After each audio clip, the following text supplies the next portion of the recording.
Hello, my name is Debbie Komisak. I'm doing this video presentation on comprehensive assessment on the situation that occurred at the ABC Daycare Center. The ABC Daycare Center is located in the Casper Park District with a population of 352,653 people. It is an urban environment bordering on the Industrial Heights section of Sentinel City. Around the daycare are several businesses such as a donut shop, a coffee shop, and a bookstore in the immediate area. There are passerbys walking around the area. Police and emergency personnel would have to come down West Main Street to get to the daycare. The streets surrounding the area would need to be blocked off to contain any traffic going into the vicinity. In a typical busy city, the traffic would surely impact emergency vehicles from getting near the daycare center. Traffic police would be needed to redirect the traffic and keep them moving out of the area. Again, in an urban environment with a large population, upon hearing a situation or hearing the sirens and seeing police and emergency personnel, a lot of people will want to be onlookers and bystanders and see what's going on. They will want to get closer to the situation to see what's happening. The housing project is near the daycare, and that could potentially bring out a lot of onlookers too. This would not be good because of the situation. Crowd control would have to be implemented by a police officer or fire police. Leadership skills useful in addressing the situation would be, I think, primarily as someone who can be authoritative and take control of the situation. This person must be able to communicate clearly and concisely so there is no confusion. People will listen better to someone they feel they can trust, someone who is trustworthy. A good person in this situation may be an autocratic leadership style, even though they usually don't work well in a business situation with that type of leadership style. In this crisis situation, I think they would be of more use. The potential public health effect for witnessing a hostage and shooter situation would be potentially seeing the loss of lives from the shooter. The emotional well-being of the hostages would be severely harmed with experiencing such a violent situation.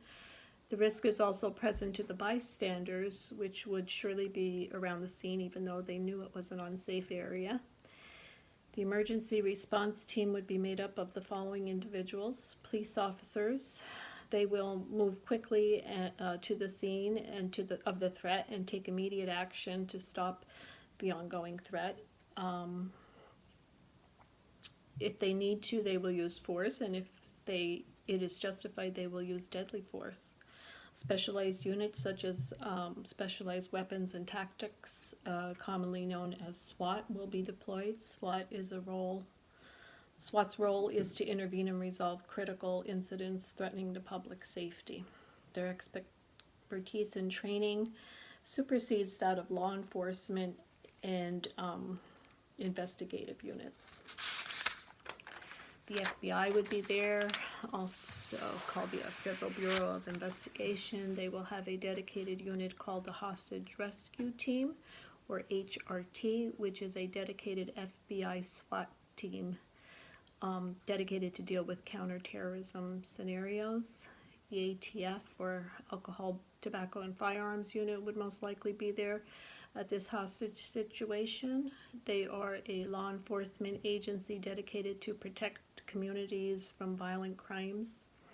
Ambulance personnel, paramedics would be there, as well as possibly a trauma team, which would be able to attend to any harmed victims right away.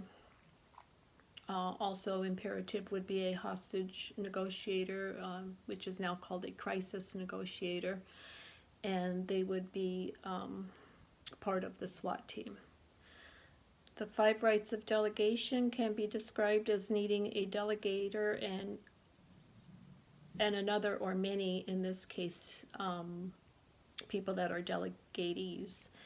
This delegator must have responsibility, authority, and accountability. The 5 rights of delegation are listed as 1, right task, the right circumstance. The 3rd one is the right person, the right supervision, and number 5 is the right direction and communication. When the emergency response team arrives, it is very important that the team knows its responsibilities so important tasks are not missed. The first person on the scene will have to serve as the one in charge, also known as an incident commander. He or she will be relieved when a more senior person can take over command. The commander or delegator will include a rapid evaluation and continual assessment of the threat, and they will also have effective communication to make strategic decisions. Delegation will need to be made clearly and concisely to increase the survival rate of any of the injured. Services and resources that might be needed for the situation and people in the daycare would include the service of a crisis negotiator to help de-escalate the person holding the individuals hostage. Medical personnel of all capacities, such as trauma physicians, nurses, pediatric nurses, for any released hostages, they could assist if they were harmed or need any medical attention.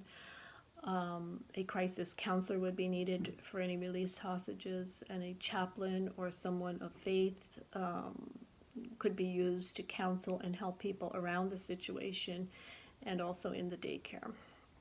Food and water would be needed to be supplied to the hostages, depending on how long the situation goes, if it could go on for days.